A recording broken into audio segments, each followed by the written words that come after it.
Bismillahirrahmanirrahim. Qala al-muallifu wal musannifu rahimallahu ta'ala wa nafa'ana bi ilmihi.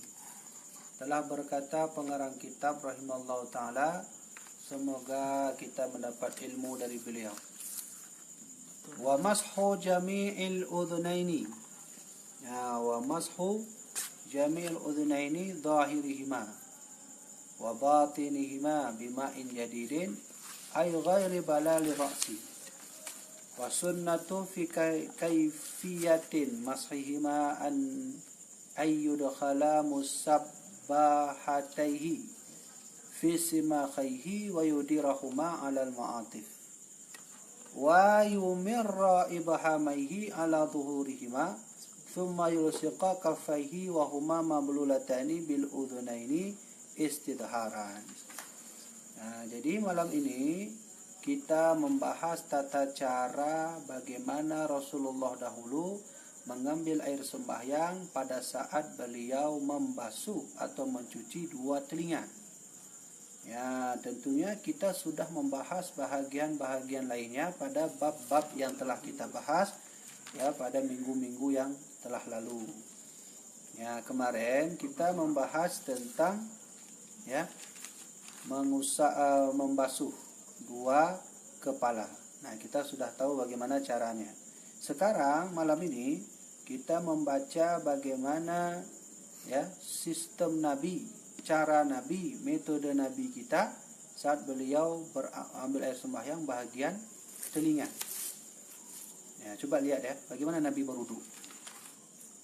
Ya. Sudah. Wa mashu jami'il udhnaini, dan mengusap seluruh telinga. Wa mashu itu mengusap, wa ghaslu itu membasuh. Mashu itu mengusap, berarti mengusap seluruh telinga. Jami'il udhnaini, seluruh telinga. Zahirihima, baik telinga di bagian luar, wa batinihima atau telinga di bagian dalam. Bima'in jadidin, dengan air yang baru. Ay ghairi balalir ra'si, yaitu ya kecuali melainkan menetes atau memercik kepala. Nanti kita bahas tuh bagaimana maksudnya. Sudah, jadi setelah kita, ini hal yang sunnah ya. Sekarang kita membahas tentang bab sunnah ambil air sembahyang, bab sunnah ambil air wudu. Nah, telinga itu tidak termasuk pada bahagian wajib mengambil air sembahyang. Orang kalau mau meninggalkan wudu untuk tidak mencuci telinganya, maka sudah sah memada untuk dia sembahyang. Dan itu sudah dihitung pahala oleh Allah. Tapi kalau ingin mendapat pahala yang lebih banyak lagi, maka harus mengusap telinga, karena Nabi sering melakukan itu. Walaupun terkadang Nabi tidak melakukannya. Kapan Nabi tidak melakukannya? Pada saat musim kemarau yang airnya sedikit. Ya. Nah, air sedikit makruh mencuci bahagian yang sunnah. Kalau air banyak, sunnah mencuci bahagian yang sunnah. Nah, itu kodenya. Ya, kalau misalnya kita berwudu hal-hal yang wajib saja, sedangkan air yang sedikit, itu adalah anjuran dari Nabi.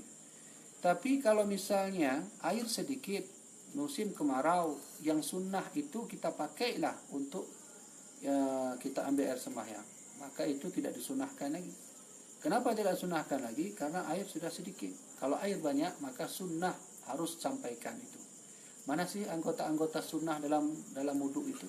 Anggota sunnah mencuci tangan, kemudian berkumur-kumur, istinsya menghirup air ke dalam hidung, itu sunnah. Kemudian mencuci atau mengusap dua telinga, itu sunnah. Itu boleh ditinggalkan. Berarti aku kalau sekali mengkumur-kumur bisa? Ya, bisa. Ya, itu boleh ditinggalkan. Tapi kalau ingin mendapat yang sunnah, yang lebih pahalanya, harus mengusap yang bagian-bagian yang sunnah. Ingat, sunnah itu hanya berlaku bagi suatu wilayah atau negeri yang banyak air. Kalau yang sedikit air tidak disunahkan lagi, makruh hukumnya. Kalau kita udah banyak air, bukan? Ya, gitu kan? Wa mashu jamil udhunaini berarti mengusap seluruh telinga. Yang namanya telinga berarti harus diusap. Zahirihima, baik di luarnya, di luar berarti diusap. Wa batinihima, atau di dalamnya. Di dalam itu berarti di lubangnya. Simakhun itu lubang. Nanti kita bahas bagaimana cara berwudunya. Cuman pertanyaannya, bagaimana hukum orang mengambil air uduk di bahagian telinga, tapi dia ambilnya setelah mencuci tangan. Contoh begini, dia sudah ambil air sembahyang bahagian muka, kemudian setelah itu tangan, setelah tangan langsung telinga, baru kepala. Jadi kan agak lebih dulu telinga. Jadi tangan, habis tangan, baru telinga, setelah telinga baru kepala. Bagaimana hukumnya? Itu sah, air sembahyangnya sah. Ya, sah air sembahyangnya, tapi tidak mendapatkan pahala sunnah. Kalau kata lain, Abu tidak berturut-turut. Ya. Misalnya dia mengambil air, mencuci tangan, kemudian ke masjid raya dia dulu, pulang dari situ langsung cuci mulut, nggak berturut-turut. Ya. Nah, itu boleh ya. Jadi kalau misalnya hal yang sunnah kita lebihkan terlebih dahulu, ya, yang jaraknya tak jauh, itu tidak apa, air wuduknya tetap sah. Tapi bagaimana hal-hal yang wajib kita tidak buat tertib, tidak buat aturan dari kaki baru muka. Itu hati-hati, itu bisa tidak sah ambil sembahyangnya. Karena itu yang wajib. Kalau yang sunnah boleh tidak diatur-atur. Cuma tidak dapat pahala sunnah. Nah, demikianlah yang dijelaskan oleh Syekh Imam Al-Ghazi. Beliau mengatakan begini: Ba'da mashir ra'si li'anna ta'khiru masihima an mashir ra'si syartun ya al-husul sunnah. Falau mashihima qabla mashir ra'si lam tuhsalu sunnah. Kalau dia mengusap telinga sebelum dia mengusap telinga, setelah itu dia cuci kepala, lam tuhsal sunnah, tidak menghasilkan sunnah. Lam tuhsil sunnah, tidak menghasilkan sunnah. Pahala tidak menghasilkan sunnah. Nah, karena kita biasanya setelah mencuci kepala lalu telinga, maka itu dapat sunnah. Sekarang pertanyaannya, bagaimana caranya? Ada orang mengambil air sembahyang bagian telinga, ya udah disampaikan air aja udah cukup. Ada orang mengambil air sembahyang begini-begini saja udah cukup. Ada orang mengambil air sembahyang ditempelkan air saja atau tempelkan tangan sudah cukup. Bagaimana caranya itu? Benarkah demikian Rasulullah mengambil air sembahyang? Tata cara waktu Nabi mengambil sembahyang di bagian telinga. Nah, ini kita bahas nih. Wa sunnatu fi kaifaihi masahima. Dan sunnah pada telapak tangan mengusap keduanya. Ini pakai telapak tangan.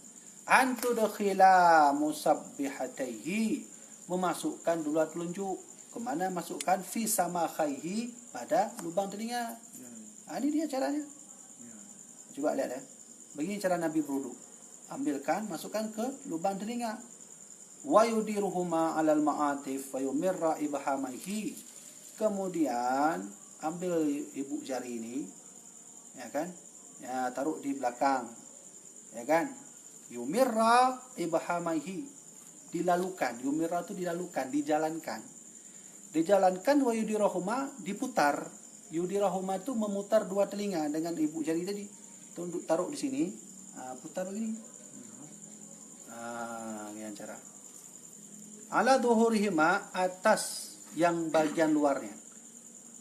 Kemudian thumma yulsiqa, kemudian melengketkan telapak tangan. Wa huma mablulataini, dan keadaan keduanya itu harus basah. Keadaan keduanya mana?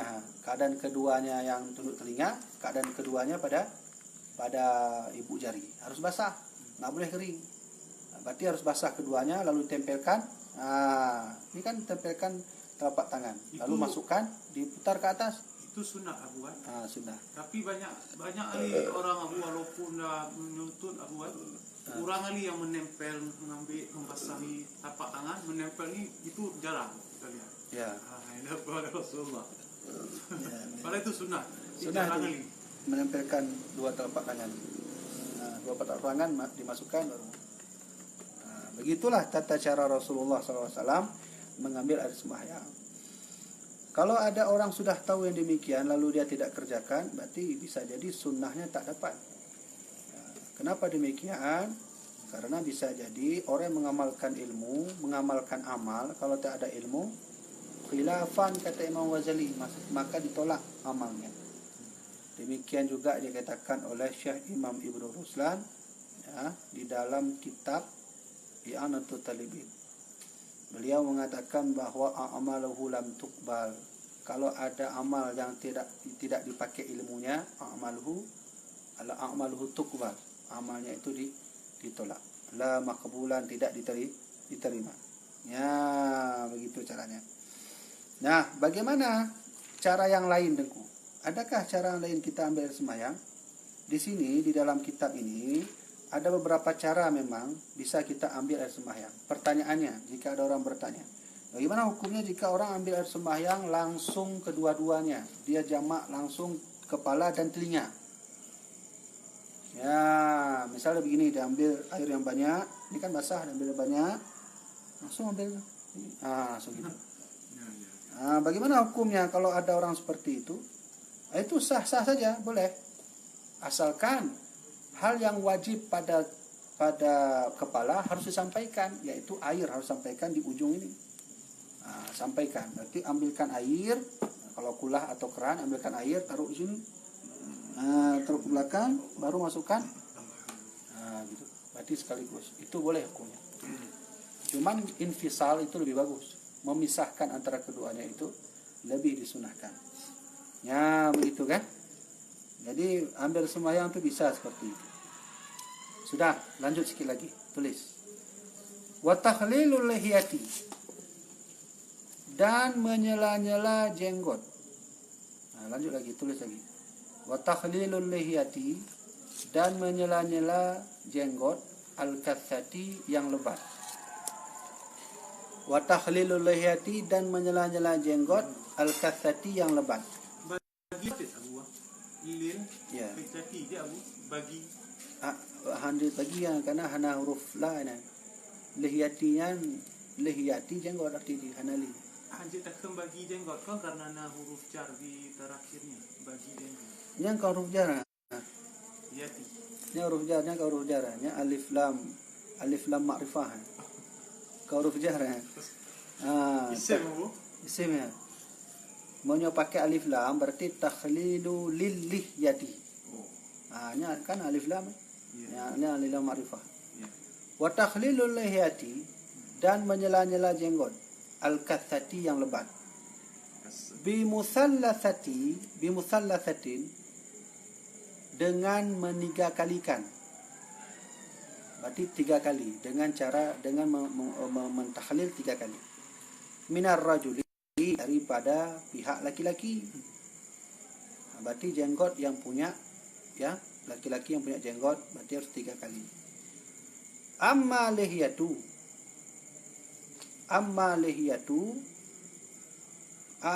lihiyatur rajuli al-khafifatu, adapun jenggot laki-laki yang sedikit.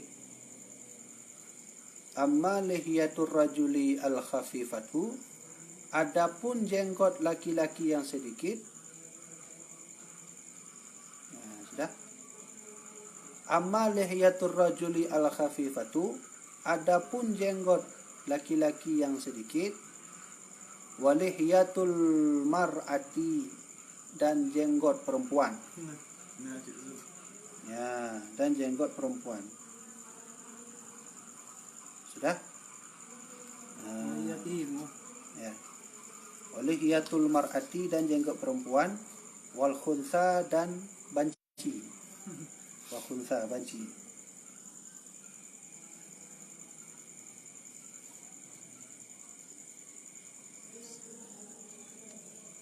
Sudah? Sudah? Fayajibu takhliluhuma, maka wajib mentakhlilkan keduanya. Itu ada dhamir dalam Abu fayajibu. Ya. Dhamir ghaib. Ada namanya dhamir baris, dhamir mustatir, wa fayajibu mustatir. Yang dhamir dalam ni huwa Abu. Ya.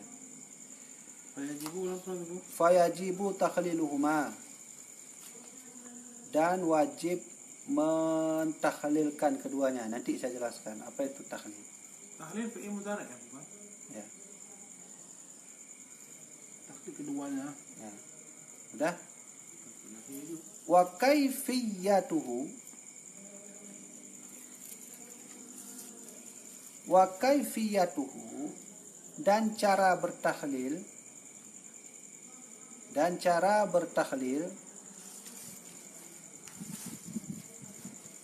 ayyudkhilar rajulu, wa kaifiyatuhu, dan cara bertahlil ayyudkhilar rajulu, bahwasanya ya memasukkan oleh laki-laki seseorang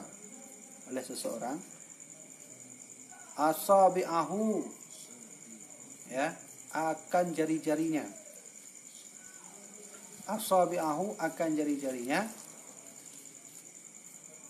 ya, min asfalil lihyati. Itu untuk maf'ul lah Bu ya. Asabi'ahu. Ya.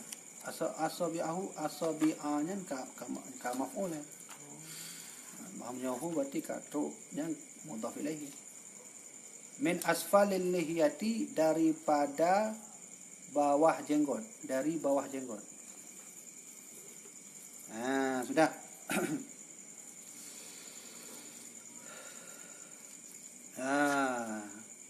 Coba lihat baik-baik.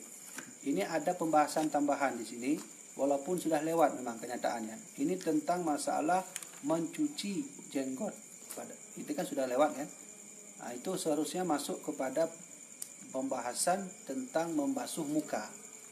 Ini kenapa harus pembahasannya setelah masalah mencuci telinga? Ini tambahan penjelasan. Coba lihat, ini bagi orang yang mempunyai jenggot, kita basuh jenggot. Jenggot itu sunnah Nabi. Khaliful musyrikin, afu syawarib wa aufirul liha, kata Nabi. Engkau itu harus berbeda dari orang-orang musyrik. Afu syawarib wa aufirul liha. Kan potong kumismu dan panjangkan jenggotmu. Itu sunnah Nabi. Cuman bagaimana orang tak ada jenggot, memang tidak tumbuh, itu kehendak pada Allah. Allah memang tak memberikan kita jenggot. Yang jangan kita tak ada jenggot, kita buat ada jenggot. Itu sudah musrifin namanya, orang-orang berlebihan. Innallaha la yuhibbul musrifin. Allah enggak suka orang-orang berlebihan. Kemudian memanjangkan jenggot, boleh hukumnya panjangkan jenggot sepanjang-panjang terus. Tidak masalah dia. Cuman kalau memang memanjangkan jenggot itu dapat mengganggu kita dalam keadaan kita, baik makan kita nanti, minum kita, saat kita bergaul dan sebagainya, dipotong aja sedikit. Ibnu Umar, anak Umar bin Khattab, itu jenggotnya adalah sepanjang daripada genggaman ini, genggaman tangan. Gitu kan? Itu genggaman tangan itu. Maka wakana Ibnu Umar idza hajja aw ta'mara, ya kan, fa akhadha lihyatihi fa qabada ala lihyatihi fa akhadha minhu. Jadi ada hadis yang mengatakan bahwa kalau sahabat itu hadis juga namanya. Hadis itu bukan pada Nabi aja. Kalau pada Nabi namanya hadis nabawi, pada sahabat namanya hadis mauquf, pada tabi'in namanya hadis maktub. Kan? Nah, jadi saat Ibnu Umar atau anak Umar bin Khattab, anak Umar bin Khattab itu namanya Abdullah. Abdullah itu kalau setiap hari pergi haji umrah, itu waktu beliau haji dan umrah, beliau potong jenggotnya sampai sebatas pada genggaman tangan. Lalu bagaimana orang panjang jenggot segini? Ya silahkan, tak masalah, asalkan tidak mengganggu dia, mengganggu aktivitasnya. Kadang orang sudah melebar sampai ke bawah. Ada orang-orang bertanya, Tengku, Nabi kan tidak menjelaskan sampai mana jenggotnya. Jadi boleh kita panjangkan jenggot sepanjang-panjangnya? Boleh, tapi ada batasnya. Batasnya sebesar apa? Bagusnya batasnya adalah seperti mana Abdullah bin Umar punya jenggot. Boleh nggak sepanjang sampai sini? Boleh. Nanti jangan kita katakan kalau begitu bolehlah kita panjang jenggot sampai ke ujung jalan. kaki. Nah, itu hati-hati juga. Nah, ada batasnya. Isbal memakai celana di atas 2 mata kaki juga ada batasnya. Nabi kan nggak bilang 2 mata kaki itu berapa senti, apa 1 meter atau 2 meter. Nabi nggak bilang apa 3 senti atau 4 senti. Nah, jadi jangan sampai menjauhi daripada dagu kalau kita panjangkan jenggot. Kalau isbal jangan sampai menjauhi terlalu sangat isbal kita daripada 2 mata kaki. Nah, itu harus punya ilmu semua. Ya, paham kan? Nah, sekarang kita bahas. Kalau orang punya jenggot, bagaimana cara dia berwudu? Dia kan nggak sampai ke ini. Orang yang punya jenggot tidak sampai dagunya, padahal dagu depan termasuk bahagian muka. Bagaimana cara menyampaikan bahagian muka di sini padahal dia punya jenggot panjang? Maka di sini dibahas oleh Imam Al-Ghazi bahwa beliau mengatakan ya, wa tahlilul lihatil kastati, dan mentahlilkan jenggot yang panjang. Mentahlil itu menyela-nyela, bahasa lainnya, disela, dibuat begini. Nah, bagaimana caranya? Wa kaifatuhu ayyudkhila ar-rajulu asabi'ahu min asfalil lihyah. Cara mentahlil dari bawah mulai. Nah, Nabi kalau punya jenggot begitu, ditahlil itu menyela-nyela. Itu caranya. Nah, kan? Dari bawah. Itu khusus bagi orang yang panjang jenggotnya, yang lebat. Berarti tahlil itu ya khusus bagi orang yang jenggotnya panjang. Bimuthalathati minar rajuli, ya kan, dengan men3 kalikan. Berarti 3 kali, sekali, 2 kali, 3 kali. Nah, bagaimana hukum orang yang punya jenggot panjang untuk mencuci jenggotnya? Apakah harus semuanya tengkung mencuci jenggot? Tidak. Hanya sebatas mentahlil atasnya saja. Harus kena di sini. Nah, begitu. Ya. Nah, ada masalah baru. Masalah barunya jenggot laki-laki yang nggak panjang, dia punya sedikit tipis. Apa hukumnya jenggot yang tipis? Apakah dia harus mencucinya atau tidak? Harus, berhukum wajib. Wajib yang punya jenggot sedikit untuk cuci semuanya. Sunnah bagi jenggot yang panjang hanya mencuci bagian atasnya, sininya. Nah, jadi nggak sunnah bagi orang panjang jenggot dicuci semua, nggak sunnah. Ya, yang wajib adalah di bagian atas ini, karena ini kan bagian muka. Tapi kalau misal yang jenggotnya tipis, bukan panjang ya, kadang panjang itu lebat, kadang panjang itu tipis. Ini surahnya tipis. Kalau jenggotnya tipis, maka di sini fayajibu tahliluhuma, harus mencuci, wajib mencuci semuanya. Ini kan tipis kan, cuci semuanya. Paham kan? Nah, tengku, kalau jenggot perempuan gitu juga, ya harus. Kalau perempuannya jenggot harus. Memang ada jenggot perempuan, ada, dunia ini ada semua. Wal khunsa, kalau banci punya jenggot begitu juga, wajib cuci. Kalau dia panjang, maka sunnah cuci semuanya, wajib cuci di atas saja. Tapi kalau dia tipis, mencuci semuanya. Nah, semuanya. Nah, watan dibu izalatul lihyatil mar'ah wal khunsa. Sunnah menyukur jenggot bagi perempuan dan banci. Ya, tidak sunnah mencukur jenggot bagi laki-laki. Bagi laki-laki yang ada jenggot tidak disunahkan dicukur, tapi disunahkan dipanjangkan. Nah, kalau perempuan dan banci tidak disunahkan untuk dipanjangkan, tapi disunahkan mencukurnya. Nah, kebalikannya berarti. Bagi banci gitu juga. Ya, banci kalau ada jenggot brewok tuh ambil aja waktu tidur tercukur dia. Nah, gitu dia. Dia mau menjadi banci panjang jenggot kan nggak cocok. Yang namanya banci ya harus serupa dengan perempuan kan. Tuh apa dia panjang jenggot. Bilang aja sama teman, kalau ada teman banci bilang aja, "Om, itu udah saya cukur ya." Kita manggil dia Om. Nah, gitu kan. Nah, sudah habis sampai sini. Ada pertanyaan enggak? Nah, besok kita belajar bagaimana tata cara Nabi mencuci kaki. Nah, telinga udah, besok cara cuci kaki. Itu perlu, ada beberapa hal yang harus kita ketahui. Nah, sedikit lagi di sini panjang jenggot Nabi itu berapa helai jenggotnya? Hah? Biarkan itu cari. Dari matinya. Berapa ini? Matiin aku. Jangan dulu. Ini perlu diketahui, Rasulullah tuh beliau juga panjang jenggot. Tapi beliau itu jumlah jenggotnya dihitung oleh sahabat. Sahabat tuh kalau lagi duduk lihat Nabi dari ujung kepala sampai ujung kaki. Dihitung Nabi itu pakai baju apa, modelnya bagaimana, benang-benang apa dipakai, peci model gimana, sorban apa, dari mana asalnya, siapa yang buat baju, siapa yang buat, dihitung semua oleh sahabat. Bahkan lebih detailnya, para sahabat menghitung helai jenggot Nabi berapa biji. Bayangkan coba.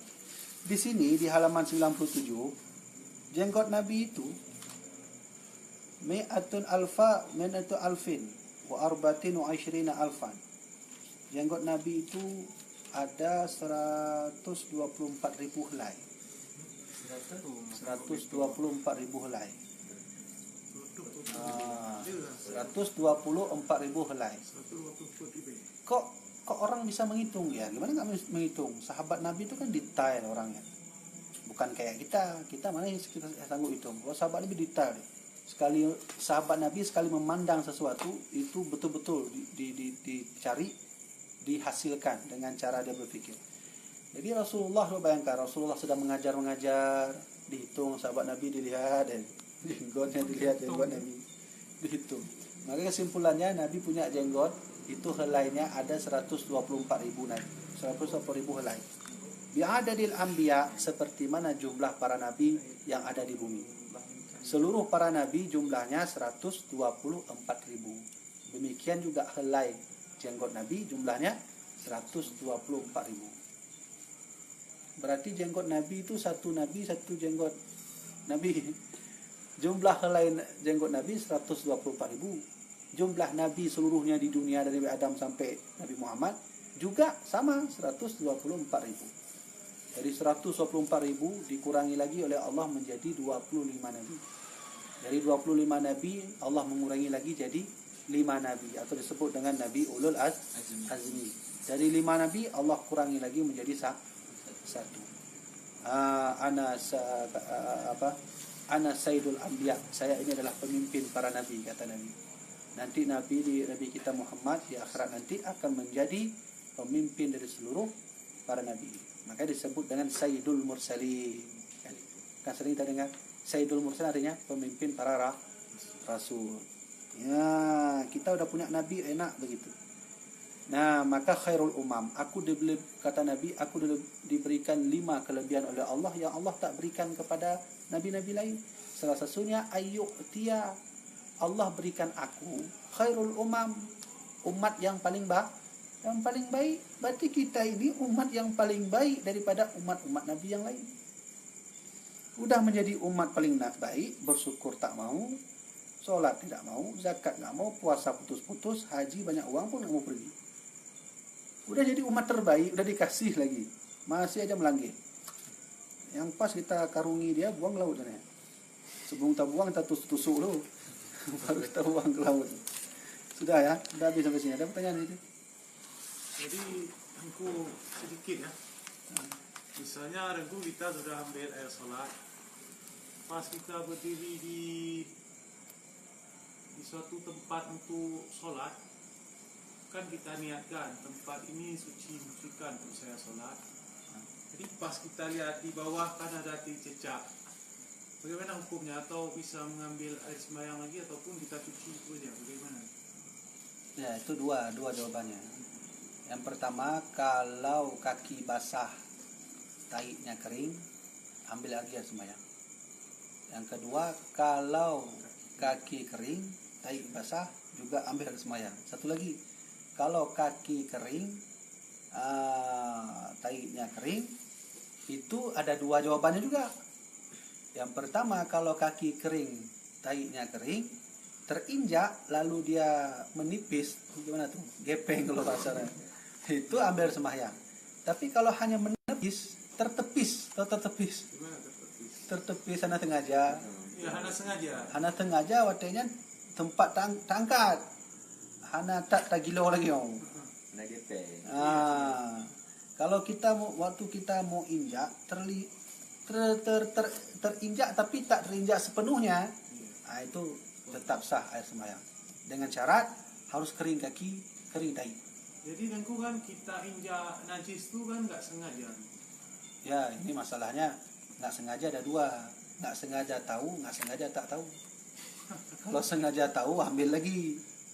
Kalau nggak sengaja tahu, nggak sengaja kita tahu, itu ambil lagi. Air sembahyang.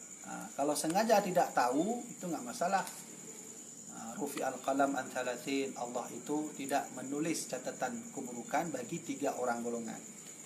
Rufi al-qalam an thalathin, salah satunya adalah sebyan, yaitu anak kecil, wanisyan, orang lupa, wa mastukiru alaihi, orang yang dipaksa. Sudah waktu injaklah tai tadi, tidak sengajalah kita, setelah kita salat wassalamualaikum baru kita lihat situ, saya mau sembahyang lagi kalau gitu, itu sunnah mengulangnya. Tapi kalau kita ulang nggak apa-apa. Nggak apa-apa.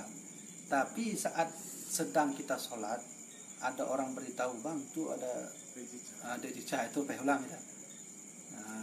Ulang. Jadi ada juga pendapat hubungan yang tadi kita injak tadi cicak nggak sengaja itu, caranya cuma cuci ini aja, kenapa yang kuat? Ya. Tinggal cuci kaki aja langsung kita sholat balik. Ilatnya begini nih.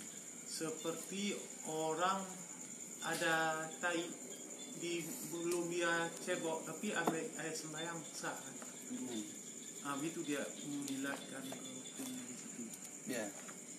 Seperti misalnya orang kencing, langsung dia ambil air sembahyang, kan pegang air sembahyang, untuknya kan pegang. Walaupun kencing ada belum kita cuci, ini masalah sah nggak sah kan pegang. Beliau tuh membawakan ilat begitu. Iyalah, ilat itu kan ada hukum ilatnya. Makanya saya tanya, makanya waktu saya bilang cuci saja nggak apa-apa, sah, tinggal cuci aja, sholat balik nggak perlu lagi mulai mengulang air sembahyang. Ya. Saya tanya kenapa ilatnya, karena ilatnya seperti orang ada kencing, nggak dia cuci kencing, ambil air sembahyang sah di sembahyangnya, itu dia. Ya, terus dilihat juga pendapat yang saya katakan tadi itu di dalam kitab Sabilal Muhtadi. Jadi ketika ulama mengatakan bahwa sah bagi orang yang tak sengaja lalu terinjak tai, harus lihat juga kondisinya. Sah karena ilat yang lain bagaimana? Sah apakah kakinya basah itu kering, atau sah kakinya kering itu basah, atau sah kakinya kering itu kering. Jadi saat kita mengambil satu pendapat ulama yang bilang boleh tak sengaja terinjak tai lalu kita lanjutkan sholat hanya cuci bagian itu, boleh kita ambil, masih koma di situ, cari dulu. Pendapat ulama yang mengatakan itu boleh, apakah kondisi tai kering kaki basah, atau kaki kering tai basah, atau kaki kering tai kering. Itu dilihat juga kondisi seperti itu. Karena yang saya jawab tadi adalah dalam kitab Sabilal Muhtadi, kitab Siratul Mustaqim karya daripada Imam Nuruddin Ar-Raniri. Itu ada penjelasannya itu. Kalau Imam Maliki lain lagi, boleh lanjut terus, mau kena kencing pun boleh. Imam Maliki boleh dia. Kalau Imam Maliki menyentuh babi itu sah dengan syarat. Sekarang banyak orang yang mengatakan bahwa pendapat Imam Maliki itu meletakkan kulit di kantong, itu kulit babi di kantong itu sah hukumnya. Mereka tak tahu bahwa Imam Maliki itu punya syarat khusus. Boleh menyentuh babi itu ada syarat-syaratnya. Ada komanya. Sekarang enggak. Sebahagian orang Wahabi itu diambil semua, tai kucing, tai macam-macam tai itu sah. Itu ada syaratnya itu. Imam Hanafi juga demikian. Imam Hanafi najis pada babi itu mutlak, apapun itu tak boleh. Tapi kalau pada anjing ada yang boleh. Itu Imam Hanafi. Kalau Imam Maliki semuanya boleh, ada syaratnya juga. Kalau Imam Syafi'i dan Imam Hambali itu semuanya mutlak tak boleh. Demikianlah yang ditulis di dalam kitab Fiqhul Islam wa Adillatuhu pada jilid 2, jilid 1. Yang ditulis oleh Syekh Wahbah Al-Zuhaili. Kita lihat. Begini juga dari masalah tai tadi. Kenapa ulama mengatakan bahwa boleh tak sengaja kita cuci itu aja? Itu boleh memang. Belum titik koma. Cari dulu. Yang kondisi bagaimana? Kondisi kaki basah, tahi kering, atau tahi basah, kaki kering, atau tahi kering, kaki kering. Dan seterusnya. Ada pertanyaan itu? Ada Tengku. Jika seseorang telinganya yang bernanah, gimana cara membersihkannya supaya mendapatkan sunnah? Kalau bernanah cuci dulu. Kalau bernanah dicuci dulu semuanya, baru kita ambil sembahyang. Itu sama seperti kita kencing, terperciklah air kencing di kaki. Jangan ambil wudhu dulu. Cuci kaki semua dulu. Udah bersih, baru ambil wudhu. Jangan nanti kita ambil sembahyang, kaki bernajis. Mana sah nama dia? Kita rencana ingin menghilangkan najis, ada najis di bawah. Menghilangkan hadas, ada hadas di bawah. Jadi kalau kuping bernanah, cuci dulu semuanya, udah bersih semua, udah mulai. Tengku, saya waktu berwudu keluar lagi. Sudah, berhenti, cuci lagi. Tengku, saya waktu berwudu lagi, keluar juga lagi dia, cuci lagi. Tengku, saya udah berwudu, keluar lagi. Kalau udah keluar-keluar terus, itu namanya umum bala. Dalam kitab Bajuri ada namanya istilah penyakit umum bala. Penyakit umum bala itu artinya penyakit yang terus-terusan. Sudah dihilangkan muncul, hilangkan muncul, hilangkan muncul, hilangkan muncul. Kalau sudah begitu, Allah Subhanahu wa taala sudah memaafkannya. Silahkan sembahyang. Itu sama seperti wanita yang haid, wanita yang terkena darah istihadah. Darah istihadah itu posisinya di atas 15 hari jika darah itu haid. Darah haid paling banyak 15 hari. Di atas 15 hari itu namanya darah istihadah atau darah penyakit. Darah nifas paling lama adalah 60 hari. Kalau udah masuk 61 hari, keluar darah juga, itu namanya darah istihadah. Ada kejadian, seorang perempuan sholat, keluarlah darah istihadah. Waktu mau sholat keluar, dia terasa keluar darah, maka masuk ke dalam kamar mandi, cuci. Lalu sholat lagi. Waktu mau sholat Allahu Akbar, keluar juga, masuk kamar mandi lagi. Sudah 3 kali demikian. Allah hanya berikan batas 3 kali. Kalau di atas 3 kali keluar juga lagi, maka dimaafkan oleh Allah. Silahkan. Demikian juga tadi nanah yang ada pada telinga tadi. Sebelumnya bersihkan dulu semua, baru mulai. Yang satu lagi Tengku, bila kita ambil wudhu di dalam WC, yang mungkin ada kloset, itu gimana Tengku? Boleh hukumnya ambil wudhu dalam WC, asalkan WC itu dalam kaki. Ya, tapi kalau memang WC umum, caranya ini WC umum. Kalau WC dalam kamar mandi sendiri itu mungkin kita yang pakai sendiri dan kita tahu posisi najisnya di mana aja.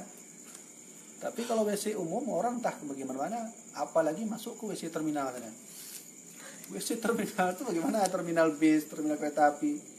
Itu WC modelnya udah berbagai macam cara. Najis sudah mungkin sampai ke atas sana.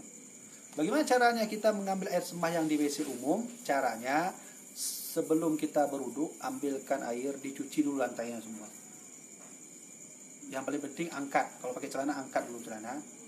Angkat, cuci semua. Setelah itu baru boleh kita ambil air sembahyang. Dengan syarat niat jangan pakai lillahi ta'ala. Karena sah niat wudu tanpa lillahi ta'ala. Nawaitul wudu'a, udah habis. Nggak usah pakai rafil hadathi asghari. Nggak usah pakai itu, sah. Nawaitul wudu'a udah sah. Nggak usah pakai lillahi ta'ala. Itu di WC. Di WC. Itu pas cuci tangan. Ya, waktu buka. Imam Nawawi sunnah menyebut niat dalam lisan. Imam Nawawi 2 kali niat. Sunnah menyebut dalam lisan, kemudian sunnah lagi niatnya menyebut dalam hati. Itu Imam Nawawi. Kalau ulama lain nggak sunnah dalam hati. Tapi niatnya tentu memang diwajibkan waktu basuh muka kan? Ya, basuh muka. Semua ulama sepakat bahwa niat wudu di muka. Tapi kalau Imam Nawawi itu tambah satu lagi niat saat di membasuh tangan. Untuk apa Tengku itu Imam Nawawi mengatakan begitu? Untuk meyakinkan lagi lebih dalam bahwa kita sudah berniat. Tapi kalau kita ambil air sembahyang di WC, makruh hukum kan tetap berlaku. Iya, iya. Tapi sah ambil sembahyang Sah. itu. Sah. Ambil wudhu tanpa bismillah batal, enggak sah. Enggak, bismillah itu kan sunnah hukumnya. Ambil wudhu tanpa bismillah sunnah hukumnya. Tapi alangkah lebih baiknya bacalah bismillah.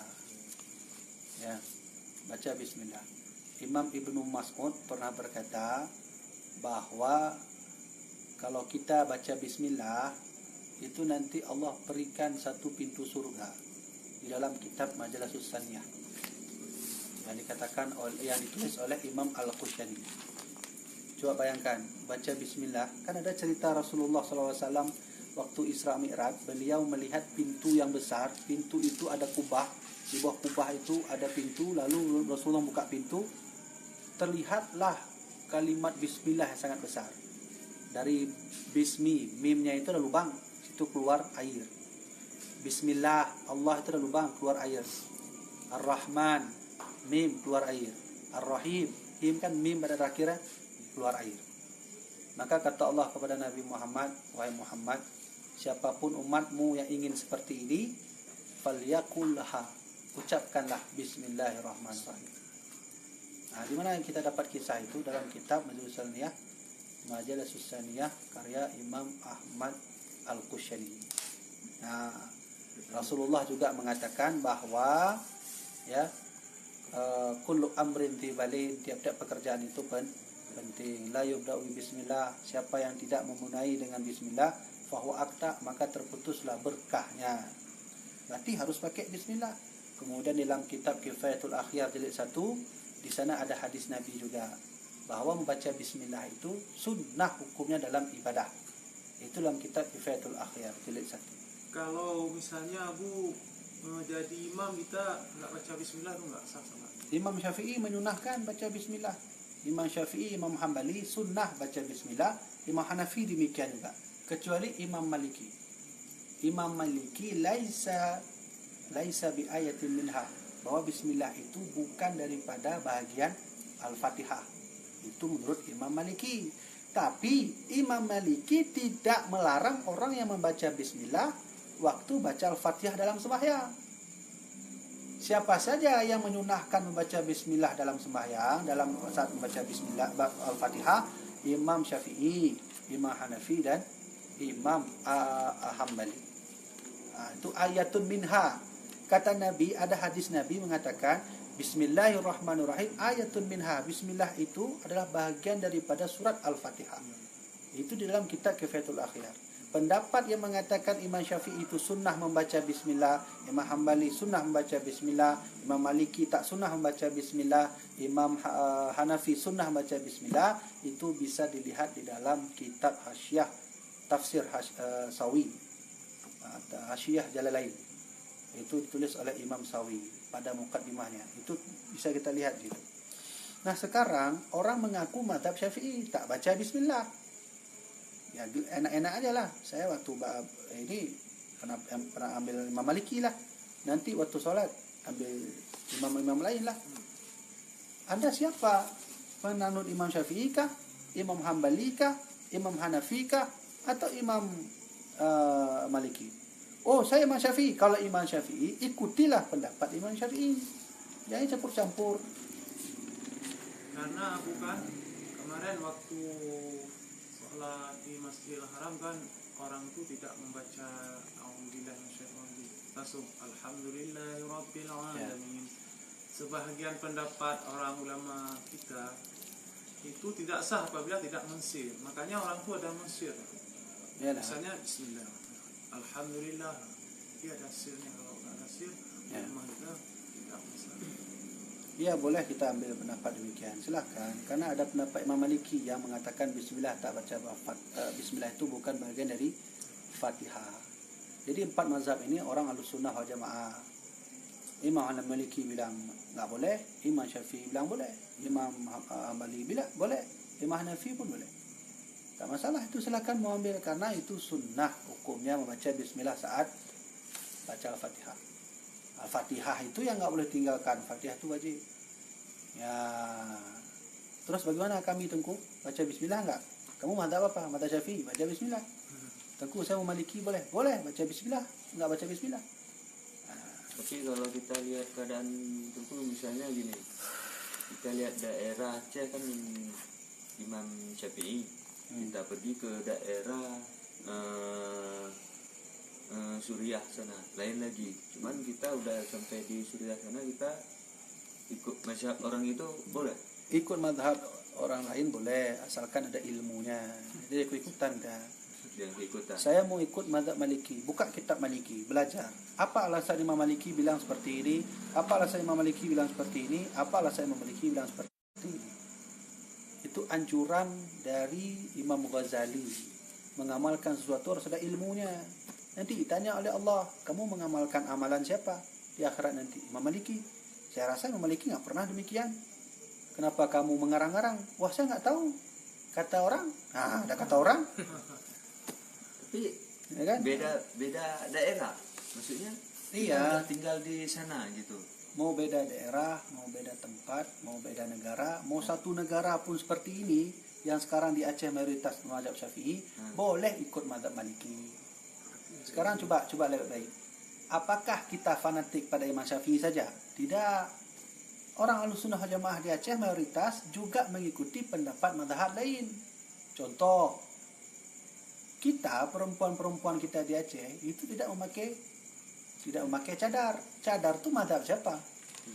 Mazhab Syafi'i. Lalu kenapa kita tak pakai? Nah, itu tanda bahwa kita ikut juga mazhab lain. Nah, jadi jangan sampai salah sekarang. Ada orang mengatakan di Aceh ini orang fanatik sangat dengan mazhab Syafi'i. Tidak, kita juga ikut mazhab lain. Iya. Cuman syaratnya harus ada ilmunya. Syafi'i kan punya pendapat sendiri, punya juga ilatnya, punya juga alasannya, punya juga sebabnya. Sebab itu kita pelajari, Jadi kita kenal. ini sedikit lagi ya Bukan. Masalah orang sembahyang Jumat tanpa masjid sembahyang. Jadi kalau punya pasar atau enggak sembahyang. Ya, lihat pertanyaannya ada nggak? Jadi orang teman juga anak-anak masjid. Ada satu kelompok orang, misalnya kan hukum katanya. Beliau tuh sembahyang, tapi sembahyangnya di lapangan. Ini kan hukum ditanya, misalnya di Palestina masjid tidak ada, apakah sah atau tidak? Gitu. Hitungan sahnya bukan pada masjid, pada jumlah orang. Tapi kan masjidnya harus ada masjid. Ya, Jumat itu nggak mesti harus ada masjid. Kalau jumlahnya sudah mencapai 40 orang dan ahli Jumat semua, tanpa masjid pun berdiri juga Jumat. Ini masjid ada, orang nggak banyak, sama juga, nggak ada sah Jumat juga. Jadi sekarang penilaiannya begini, banyak masjid orang tak ada Jumat, itu ada juga yang banyak orang masjid tak ada. Penilaian sah atau tidaknya sah Jumat bukan pada masjid, pada jumlah orang. Kalau mazhab Syafi'i berarti 40 orang. 40 orang itu ahli Jumat, tahu rukun Jumat, tahu syarat Jumat. Tapi kalau nggak ada masjid, Boleh hukumnya. Boleh hukumnya walaupun nggak ada masjid, asalkan ketentuan Jumat, wajib Jumat harus tercukupi. Salah satunya adalah harus ada 40 orang. Imam Syafi'i mengatakan yang ada zuhur setelah Jumat. Nah, itu untuk antisipasi. Karena Nabi saat di Madinah dalam kitab Kifayatul Akhir jilid 1, Nabi pernah di Madinah menunggu orang 40 untuk sholat Jumat. Padahal waktu itu datang sahabat hanya 38 orang. Tunggulah Nabi 2 orang lagi. Jadi saat hadis ini sampai kepada Imam Syafi'i berpikir, kenapa Rasulullah harus nunggu 2 orang lagi? Nah, maka jawab Imam Syafi'i, kalau begitu kita buatlah ihtiyat. Ihtiyat itu antisipasi. Kalau ada satu kampung banyak orang tapi tidak ada orang yang ahli Jumat, silahkan sholat Jumat. Tapi ingat harus yang ada zuhur untuk antisipasi. Mana sangka di akhirat nanti ditanya, kamu ikut pendapat siapa? Saya Imam Syafi'i, ya Allah. Imam Syafi'i 40. Kenapa engkau sholat Jumat 30 orang? Kan banyak ya Allah. Yang banyak itu dari luar kata Allah. Yang dari dalam? jadi Gimana kita mau jawab? Kalau kita yang ada zuhur, nah ada zuhur itu membantu. Mana sangka nanti Jumat tak diterima oleh Allah, ada zuhurnya. Jadi ya bukan masalah semayang tidak ada masjid. Kan Rasulullah semayang kan selalu ada masjid. Ada Rasulullah, ada juga beliau sholat tak ada masjid. Tapi kan bukan Jumat. Ya. Sholat minta hujan. Iya di lapangan. Sholat Magerana. iya di lapangan.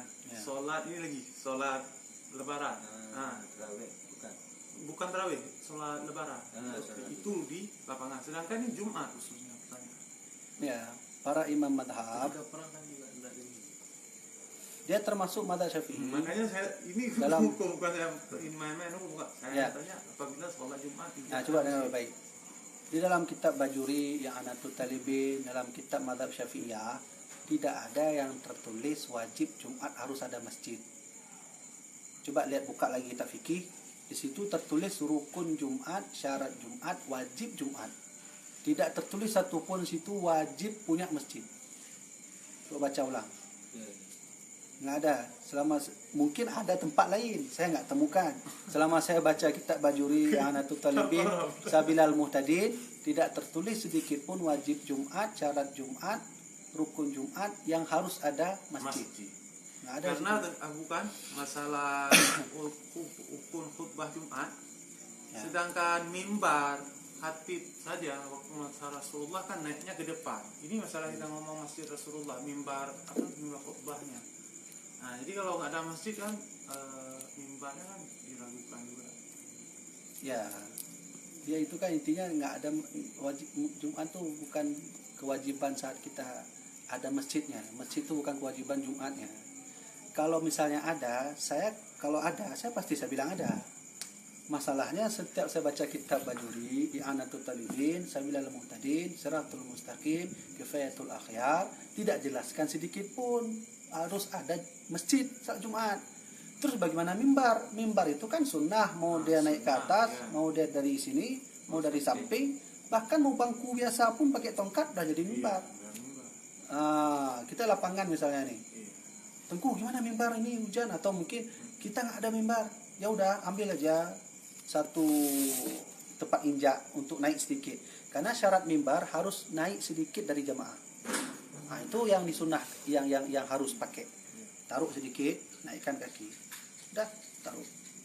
Nah, tongkatnya bagaimana? Tongkat terserah, pedang boleh, karena masa Nabi kadang-kadang pedang dipakai juga sebagai tongkat dalam mimbar. Tapi ya Bu, masa Rasulullah kan belum pernah kita dengar Rasulullah sholat Jumat tanpa masjid, kan belum pernah. Belum pernah, karena belum kita cari. Kalau kita cari insya Allah ada. Kan? Ya, tetap Pertanyaan bukan Ya. apa-apa, cuma pertanyaan saja. tetap kita kembali kepada ulama yang menyusun fikih-fikih ini. Kalau saya baca, insya Allah, alhamdulillah saya ada tamat baca Bajuri. Kalau memang ada pun tetap kita bilang ada. Kalau tak ada, kan nggak mungkin saya ada-adakan. Karena bagaimana saya baca, begitulah saya sampaikan. Nah, ini mazhab Syafi'i ya. Kalau mungkin nanti mazhab lain tuh nggak tahu apakah Imam Hanafi harus wajib masjid. Nah, kita nggak tahu. Apa Maliki harus wajib masjid? Nggak tahu juga. Karena kita hanya di bagian Imam Syafi'i. Coba lagi nanti setelah ini buka kitab fikih. Coba lihat syarat Jumat, wajib Jumat, sama rukun Jumat. Ada nggak wajib ada masjid itu? Nah, coba lihat lagi nanti. Jadi khatib harus naik sedikit ya. Harus sedikit dari Apakah imam harus berdiri juga? Hah? Apakah imam juga harus lebih tebal? Enggak, imam enggak. Karena Kalau kan imam saya lihat setiap masjid imam lebih tebal. Nah, itu ya. Itu mau Musolanya saja. Oh saja. Nah, itu mau tebal boleh, nggak tebal pun boleh. Yang penting imamnya bisa baca Quran nggak? Kalau dia bisa baca Quran silahkan. Ya, jangan seperti orang Syiah digali lubang ke bawah, dia di bawah ya. Orang Syiah itu digali, misalnya ini jamaah, di depannya tuh digali, dibuat begini berarti ya. Dia di bawah itu. Imam ini. Orang Syiah begitu cara sholatnya. Gitu ya. Sudah ya? Situ ada pertanyaan? Nggak ada. Nggak ada ya. Baik, kalau tak ada berarti ya udah habis nih. Ya, wallahu a'lam bishawab.